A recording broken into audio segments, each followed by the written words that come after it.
Students, myself Dr. Sachin Goswami welcome you on my YouTube channel Dr. Sachin Goswami's English classes। साथियों, जैसा कि मैंने आपसे कहा था कि आपके यूपी बोर्ड 12th क्लास का पूरा सिलेबस मैं कवर कराऊंगा, तो आप देख रहे होंगे कि वन बाय वन करके पहले मैं आपकी पोएट्री का सेशन जो है वो कंप्लीट करा रहा हूँ। सारी पोएम्स मैं यहाँ पर वन बाय वन करके कंप्लीट करा रहा हूँ और आज हम स्टडी करेंगे ला बेले dam sense mercy bye John Keats.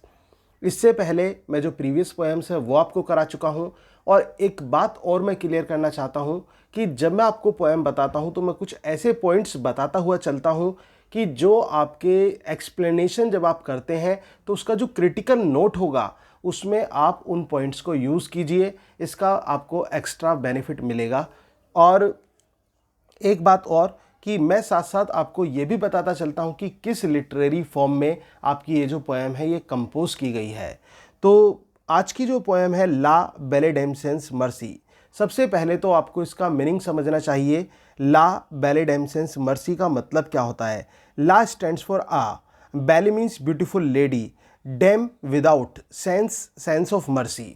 So a beautiful lady without sense of mercy.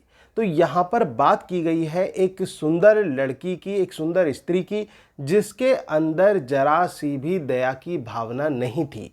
तो एक ऐसी स्त्री की कहानी है ये ला बेले डैम सेंस मर्सी। उससे पहले मैं जॉन कीट्स के बारे में थोड़ा सा आपको बताना चाहूँगा। जैसे कि इनके कंटेम्प्रेरी जो राइटर्स हैं, जो पोइट हैं, पीबी शैली, मैंने उनको बताया था कि उनकी मृत्यु भी अर्ली एज में हो गई थी, 29 की एज में। और जब उन्होंने आपके कोर्स में जो लगी हुई पोएम है लेमेंट लिखी थी तो उनकी उम्र 28 साल की थी और एक साल बाद 29 वर्ष की उम्र में उनकी मृत्यु हो गई थी। तो आज हम बात करने जा रहे हैं ऐसे ही एक कवि जॉन कीट्स की। तो जॉन कीट्स की भी जो डेथ थी वो बहुत अर्ली एज में हो गई थी। जॉन कीट्स का जन्म 1795 में हुआ था, 1795 में हुआ था और इनकी जो डेथ थी वो 1821 में इनकी डेथ हो गई थी। He died on 1821। तो मतलब एक बहुत ही एक अर्ली एज में इनकी मृत्यु हो गई थी जॉन कीट्स की। ये बहुत ज़्यादा कमज़ोर थे, बीमार रहते थे, ट्यूबरक्लोसिस से भी पीड़ित रहे।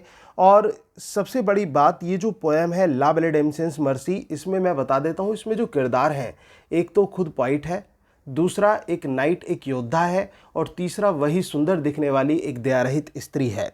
अब ये जो पोएम है ये बैलेड है। बैलेड क्या होता है? Ballad is a typical traditional folk song. एक फोक सॉन्ग होता है जिसमें जो लोकगीत टाइप का होता है, इसमें राजाओं का जिक्र होता है, राजकुमारों का जिक्र होता है, सुपरनेचुरल मशीनरी का यूज़ होता है और नेचुरल बैकग्राउंड का यूज़ किया जाता है पोइट के द्वारा। तो एक ऐसी कविता है ये ला बेले डैम सेंस मर्सी, जो बैलेड है। और इसके साथ साथ ये जो पोएम है ये ऑटोबायोग्राफिकल टच रखती है।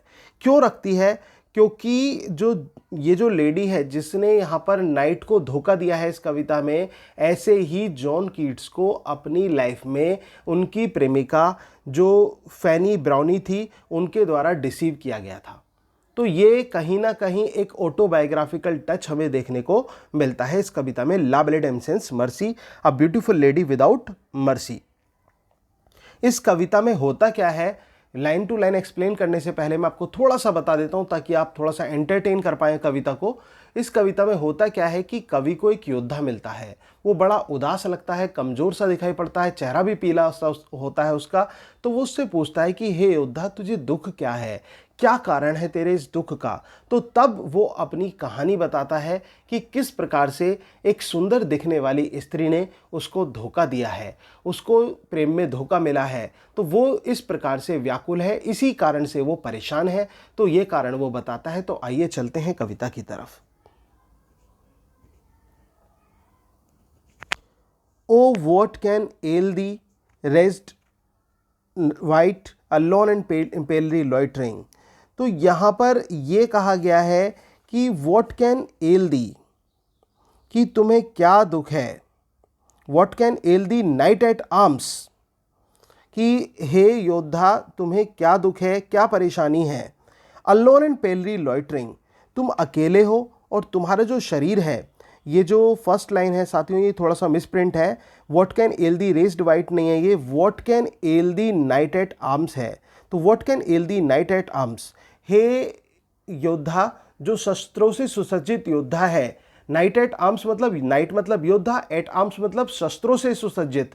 तो शस्त्रों से परिपूर्ण एक जो योद्धा है उससे कवि पूछ रहा है कि तुम्हें क्या एल है, मतलब क्या कष्ट है।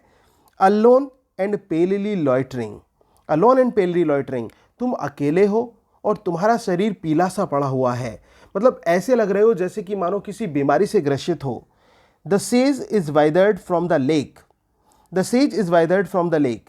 और इसके अलावा जो जो घास है, जो घास है जो झील में है, ठीक है, वो भी कैसी है, वो भी बिल्कुल नीरस पड़ी हुई है, बिल्कुल मुरझाई हुई पड़ी हुई है। एंड नो बर्ड सिंग्स, और कोई भी जो पक्षी है वो चहचहा नहीं रहा है।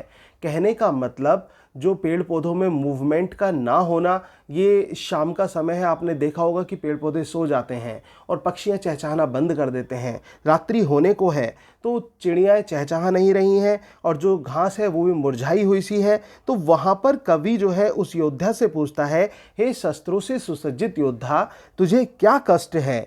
जबकि जो बेल है वो भी सूखी हुई मुरझाई हुई सो रही है और इसके अलावा चिड़ियाओं ने चहचहाना बंद कर दिया है। O what can ail thee right knight at arms, तो हे योद्धा तुझे क्या दुख है, तुझे क्या कष्ट है। सो हगार्ड सो वॉय बिगोन, तुम इतने उदास दिख रहे हो, इतने उदास दिख रहे हो, मतलब ऐसा लग रहा था वो बिल्कुल सो हैगार्ड, मतलब थका हुआ सा, लीन सा, कमज़ोर सा वो दिखाई पड़ रहा था और दुख से परिपूर्ण वो लग रहा था। The squirrel granary is full, देखिए कितना ब्यूटीफुल एग्जाम्पल यहाँ पर दिया है। जो गिलहरी होती है वो पूरे दिन मेहनत करती है, वो एक एक अनाज का दाना लेकर जाती है और अपने जो उसका जो घर होता है वहाँ पर वो दाने को इकट्ठा करती रहती है, पूरे दिन इकट्ठा करती है और रात को वो आराम से उसको बैठकर खाती है, डिनर करती है एक तरह से ये कह सकते हैं, और वो अपने मतलब भोजन के साथ वो अपनी रात व्यतीत करती है। तो यहाँ पर वही उदाहरण वो देता है, the squirrel granary is full, जो गिलहरी है उसका भी भंडार पूरा भर चुका है। एंड द हार्वेस्ट डन, और जो किसान हैं वो भी अपना काम पूरा कर चुके हैं। कहने का मतलब रात होने को है, गिलहरी ने अपना काम पूरा कर लिया है, वो अपना अनाज ले जा चुकी है, किसान भी अपना काम पूरा कर चुके हैं। तो तुम यहां पर क्या कर रहे हो, वो ये प्रश्न करता है उस योद्धा से, उस योद्धा से जो वहां पर भटक रहा था। आई सी अ लिली ऑन द ब्रो, और यहां पर वो एक चीज नोटिस करता है, उसके माथे पर एक तेज, कहता है मुझे तुम्हारे मस्तक पर एक तेज लग रहा है, एक योद्धाओं वाला जो एक चमक होती है ना, वो चमक मुझे तुम्हारे चेहरे पर दिखाई पड़ रही है, तुम्हारे मस्तक पर वो चमक मैं देख सकता हूं।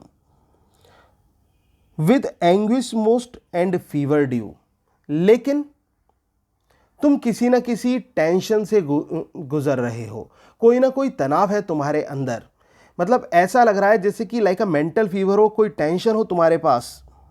And on thy cheek a fading rose fast withered too, और तुम्हारे गाल ऐसे लग रहे हैं जैसे कि एक खिला हुआ गुलाब तेजी से मुरझा गया हो। जो उसका चेहरे का तेज था वो ये बता रहा था कि वो एक योद्धा है। तो यहां पर वो यही उदाहरण देता है कि तुम हो तो एक योद्धा, तुम एक अच्छे कुल के व्यक्ति हो, लेकिन तुम्हारे जो गाल हैं वो ऐसे लग रहे हैं जैसे मानो खिलता हुआ गुलाब अचानक से मुरझा गया हो। तो यहां तक जो लाइंस थी वो कवि ने कही और कवि ने उससे कष्ट पूछा कि तुझे क्या कष्ट है। और यहां पर अब पंक्तियां स्टार्ट हो जाती हैं योद्धा की। योद्धा क्या उत्तर देता है कवि को सुनिए। I met a lady in the meads, वो ये कहता है I met a lady in the meads, मैं एक स्त्री से मिला। कहाँ मिला? मेट्स में मिला, मतलब चारागाह में मिला, ग्रासलैंड में मिला, घास के मैदान में मैं एक स्त्री से मिला।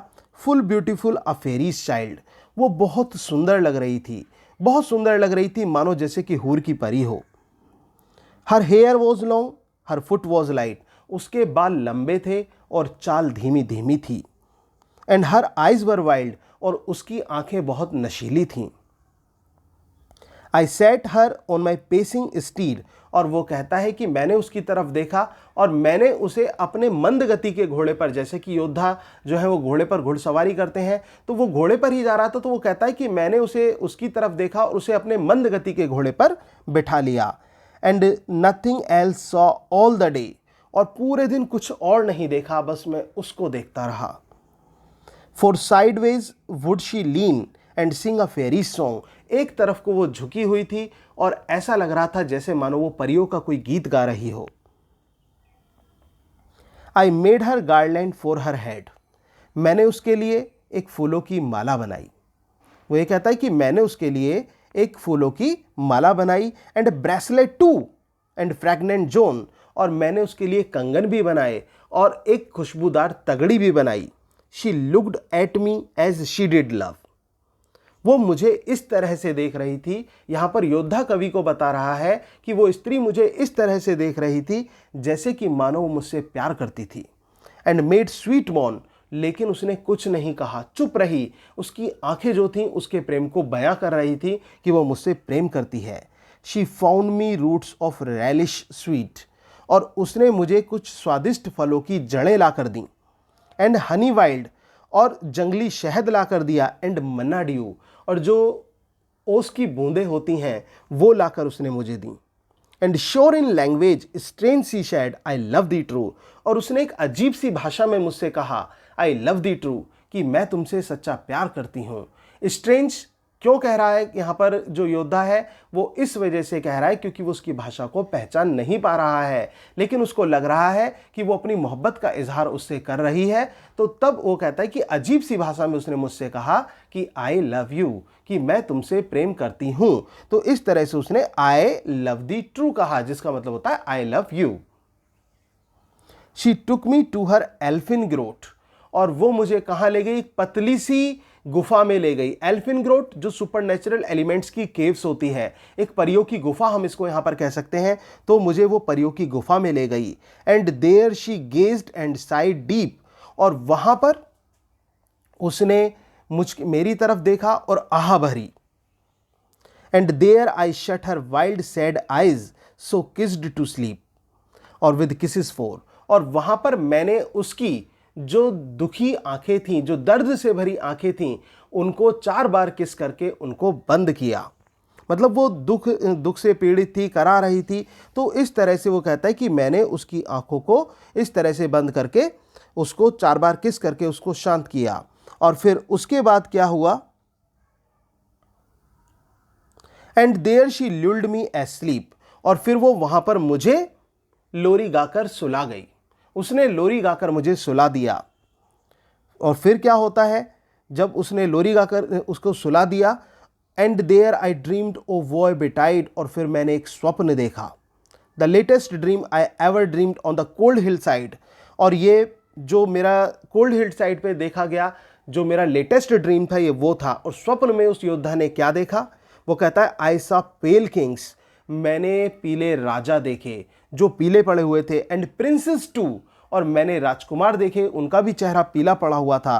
पेल वॉरियर्स, पीले योद्धा देखे। Death pail were they all, और उन सभी को मृत्यु ने पीला कर दिया था। और ऐसा लग रहा था मतलब जैसे मानो वो किसी बीमारी से पीड़ित हो। हु क्राइड ला बेले डेम सेंस मर्सी हैथ दी इन थ्रॉल, और जो कि चिल्ला रहे थे, वो क्या चिल्ला रहे थे, वो ये कह रहे थे कि इस सुंदर दिखने वाली स्त्री ने उन्हें अपना गुलाम बना लिया है, उन्हें छल लिया है। थ्रॉल मतलब एक तरह से कैप्टिवेट बना लेना। तो कुल मिलाकर ये जो स्त्री थी, जो सुंदर दिखने वाली थी, जिसने उसको एन्चेंट किया, ये एक कैप्टिवेट थी, एक छलावा थी, जिसने अपनी सुंदरता से एक सीधे साधे पुरुष को छल लिया। तो ये कहानी थी ला बेले डेम सेंस मर्सी, और जिसमें मैंने आपको बताया कि कवि की जिंदगी का भी ऑटोबायोग्राफिकल टच है, क्योंकि उसकी प्रेमिका फैन ब्राउनी ने भी उसको इसी प्रकार से छोड़ दिया था जैसे कि योद्धा को उस स्त्री ने छोड़ दिया। लेकिन वो यहाँ पर जो था वो बच गया, और वो लास्ट के पैराग्राफ में तभी तो ये लाइन कहता है, and this is why I sojourn here, और यही तो कारण है कि मैं यहाँ भटक रहा हूँ। अलोन एंड पेलरी लॉइटरिंग, कि मेरा शरीर पीला पड़ा हुआ है और मैं व्याकुल हूँ। दाउ द सेज has withered from the lake, तब की जो घास है वो मुरझा चुकी है। And the birds no sings, और चिड़ियों ने चहचहाना बंद कर दिया है। तो ये कविता जिसमें कवि ने बताया एक कैप्टिवेट के बारे में, एक सुंदर दिखने वाली स्त्री के बारे में जो कि मर्सीलेस लेडी थी, और उसने इसको जो योद्धा था उसको अपना गुलाम बना लिया था और उसको लोरी गाकर वो सुला गई थी। तो दोस्तों, उम्मीद है कि आपको ये कविता अच्छी लगी होगी। अगर आपको मेरी ये कविता अच्छी लगी और मेरा पढ़ाया हुआ आपको समझ में आ रहा है, और अगर आपने अभी तक भी मेरे इस चैनल को सब्सक्राइब नहीं किया है, तो मैं आपसे रिक्वेस्ट करूंगा कि चैनल को सब्सक्राइब कर दीजिए और जो बेल आइकन होता है उसको भी हिट जरूर कर देना, ताकि आपको रेगुलर अपडेट्स भी मिलते रहें। और वीडियो को ज़्यादा से ज़्यादा अपने दोस्तों में शेयर करना, लाइक करना और कमेंट करना। Thank you very much. Yours doctor Sachin Goswami.